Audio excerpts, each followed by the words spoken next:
ಅದಕ್ಕೆ ಮಹಾತ್ಮರಾಗಿರ್ತಕ್ಕಂಥ ಒಂದು ಮಾತ ಹಿಂಗ್ ಹೇಳಿದ್ರಲ್ಲ ಮರಣ್ಣ, ಮಾತ ಎಲ್ಲ ಬಲ್ಲವರಿಲ್ಲ ಬಲ್ಲವರು ಬಾಳಿಲ್ಲ, ಎಲ್ಲ ಬಲ್ಲವರಿಲ್ಲ ಬಲ್ಲವರು ಬಾಳಿಲ್ಲ, ಬಲ್ಲವರಿದ್ದು ಬಲವಿಲ್ಲ, ಸಾಹಿತ್ಯ ಎಲ್ಲರಲ್ಲಿಲ್ಲ ಸರ್ವಜ್ಞ ಅಂತ ಹೇಳಿದ್ರು. ಹೇಳ್ಯಾರಲ್ರಿಪ್ಪ ಇದೇ ಮಾತ ಹೇಳಿದ್ರಿ. ಎಲ್ಲಾ ಬಲ್ಲವರು ಎಲ್ಲಾ ಕಡೆ ಇರುವುದಿಲ್ಲ ಅಂತ ಹೇಳ್ಯಾರ. ಎಲ್ಲಾ ಬಲ್ಲವರು ಎಲ್ಲಾ ಕಡೆ ಇರುವುದಿಲ್ಲ ಅಂತ ಹೇಳ್ಯಾರ.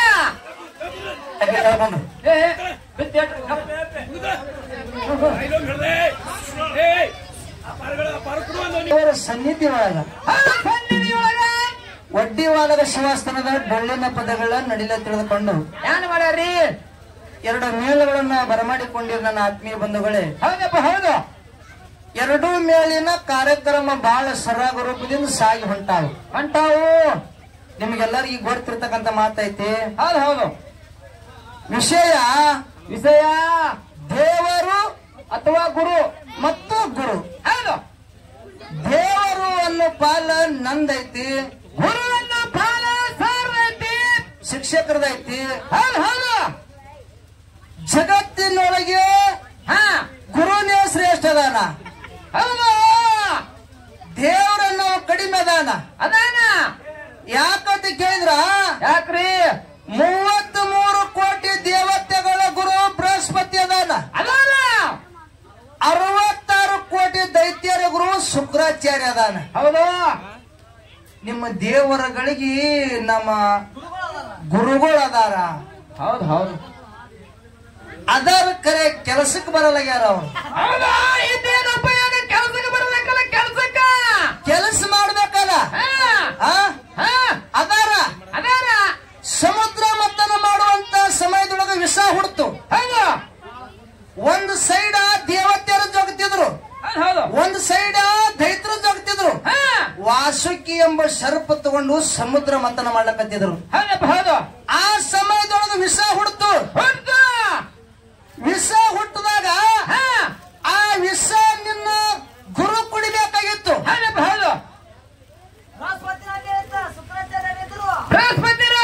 ಬೃಹಸ್ಪತಿ ಅಲ್ಲೇ ಇದ್ದ, ಶುಕ್ರಾಚಾರ್ಯ ಅಲ್ಲೇ ಇದ್ದ, ಎಲ್ಲರೂ ಅಲ್ಲೇ ಇದ್ರು.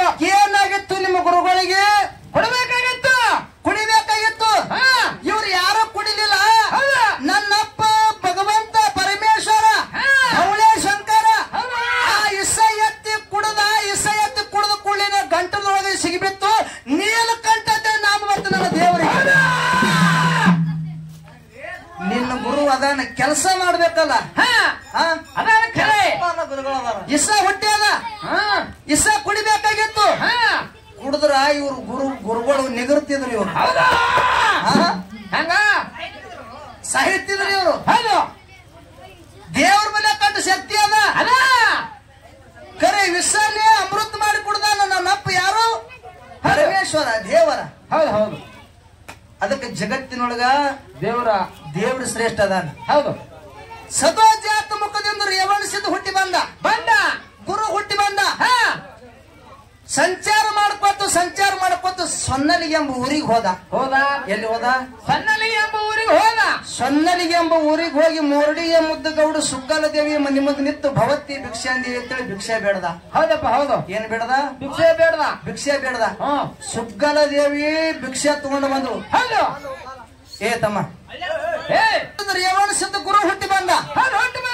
ಯಾರದಿಂದ? ದೇವರ ಒಂದು ಮುಖದಿಂದ.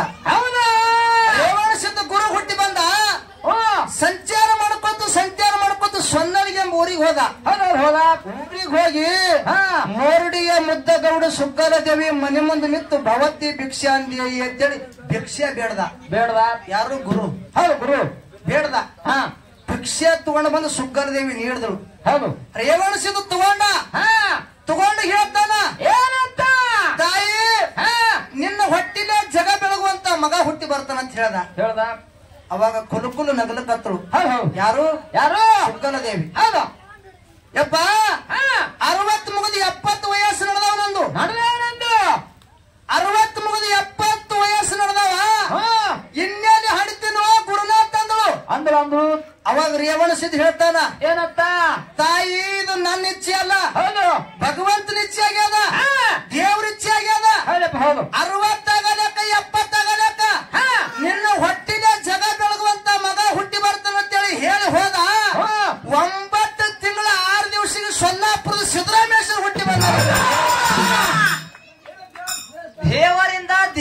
ಬಂದಾನ. ಹೌದೌದು. ಇಲ್ಲಿ ಗುರುನೇ ಶ್ರೇಷ್ಠ ಇದ್ದಂದ್ರ ನನ್ನ ಅಪ್ಪನ ಹೆಸರು ಯಾಕೆ ತಗೋಬೇಕಾಯ್ತು? ಯಾಕೆ ತಗೊಂಡ? ನನ್ನ ಇಚ್ಛೆ ಅಲ್ಲಿದು. ನಾನು ಪಾತ್ರಧಾರಿ, ಮ್ಯಾಲಿದ್ದ ಸೂತ್ರಧಾರಿ. ಹೌದು. ಅವ ಹೆಂಗ ಆಡಿಸ್ತೆ ನೋಡು, ಹಂಗ ಆಡೋದು. ಹಂಗ ನಾ ಆಡ್ತೀನಿ ತಾಯಿ. ಇದು ನನ್ನ ಕೈಯಾಗ ನಿನಗ್ ಫಲಸಂತಾನ ಕೊಡುವಂತ ಶಕ್ತಿ ಇಲ್ಲ. ಅವನ ಇಚ್ಛೆ ಆಗ್ಯದ. ಹೌದು. ನಿನಗೆ 70 ವಯಸ್ಸು ಆದ್ರ ಆಗಲಕ್ಕ ನಿನ್ನ ಹೊಟ್ಟಿಲೆ ಜಗ ಬೆಳಗುವಂತ ಮಗ ಹುಟ್ಟಿ ಬರ್ತಾನೆ ಅಂತ ಹೇಳಿ ಹೋದ. 9 ತಿಂಗಳು 6 ದಿವಸಕ್ಕೆ ಸೊಲ್ಲಾಪುರ ಸಿದ್ದರಾಮೇಶ್ವರ ಹುಟ್ಟಿ ಬಂದಾನ. ಹೌದೌದು. ಕರೆ ಗುರುಗಳು ಇವರೆಲ್ಲ ಪಾತ್ರಧಾರಿಗಳು. ಹೌದು. ಸೂತ್ರಧಾರಿ ಯಾಕದಾನ? ದೇವ್ರದಾನ. ಸೂತ್ರಧಾರಿ ದೇವ್ರಾನ. ಎಳೆ ನಿಮ್ಮ ದಾನ ಬೆಳೆ ನಿಮ್ಮ ದಾನ. ಎಳೆ ನಿಮ್ಮ ದಾನ ಬೆಳೆ ನಿಮ್ಮ ದಾನ. ಸುಳಿದು ಸೂಸುವಂತ ಗಾಳಿಯು ನಿಮ್ಮ ದಾನ. ಎತ್ತು ನಿಮ್ಮ ದಾನ ಬೆತ್ತು ನಿಮ್ಮ ದಾನ. ನಿಮ್ಮ ದಾನವನ್ನುಂಡು ಬಗಳುವ ಕುನ್ನಿಗಳನ್ನ ಏನಂಬೆ ಕಾರಣ ರಾಮನಾಥ ಅಂತೇಳಿ ಜೇಡರ ದಾಸಿಮಯ್ಯನವ್ರು ಹೇಳ್ಯಾರಲ್ರಿ. ಭೂಮಿ ಭಗವಂತ ಕೊಟ್ಟಿರ್ತಕ್ಕಂಥ ದಾನ ಐತಿ. ಬೆಳೆನು ದೇವ್ರು ಕೊಟ್ಟಿರ್ತಕ್ಕಂಥ ದಾನ ಐತಿ. ಹಣ್ಣಿನೊಳಗ ಸಿಹಿ ತುಂಬದವ ದೇವ್ರ ದಾನ. ಹುಣಚಿನಕಾಯಿ ಒಳಗ ಹುಳಿ ತುಂಬದವ ದೇವ್ರ ದಾನ. ಇದ್ರೊಳಗ ಯಾವ ಗುರು ಒಂದು ಕೆಲಸ ಮಾಡಿ ನೀವು ಹೇಳಿ ಮಂಗಳಾರತಿ ಮಾಡ್ರಿ ನೀವು. ಸರಿ, ನಾವದು ಕೇಳ್ತೀನಿ. ನಾನು ದೇವ್ರ ಗುರು ಹುಡ್ಸಾನೋ, ಗುರು ದೇವ್ರು ಹುಡ್ಸಾನೋ? ಇದು ಒಂದೇ ಮಾತು ಮೇರೆ ನಮ್ಮ ಬಾಗಣ ಮಾಸ್ತರ್ ಹೇಳ್ಯಾರ. ದೇವರಿಗೆ ಏನು ಗುರು ಹುಡ್ಸ್ಯಾನೋ, ಏನು ಗುರುವಿಗೆ ದೇವ್ರು ಹುಡ್ಸ್ಯಾನು. ಯಾರಿಗೆ ಹೊಡ್ತಾರ? ಇದು ಒಂದೇ ಮಾತು ನಮ್ಮ ಬಾಗಣ ಮಾಸ್ತರ್ ಅವ್ರು ಹೇಳ್ಯಾರ. ಒಂದು ಮಾತು ಮರಿತಾರ ಅವರು. ಯಾಕಂದ್ರೆ ಕೇಳಿದ್ರೆ ಶಿಕ್ಷಕರು ಅದಾರ. ಏನದಾರ? ಶಿಕ್ಷಕರದಾರ. ಅದಕ್ಕೆ ಇಲ್ಲಿ ಹೆಚ್ಚಿಗೆ ಮಾತುಗಳನ್ನ ಆಡಾದೆ ಒಂದು ಕ್ಯಾರಿ ಆಡಿ ನಮ್ಮ ಉಭಯ ತಂಡದವ್ರಿಗೆ ಫಳಿ ಹೋಗ್ತದ. ಸಭಾ ಶಾಂತತೆಯನ್ನು ಕಾಪಾಡಬೇಕಾಗಿ ವಿನಂತಿ ಇರುತ್ತದೆ.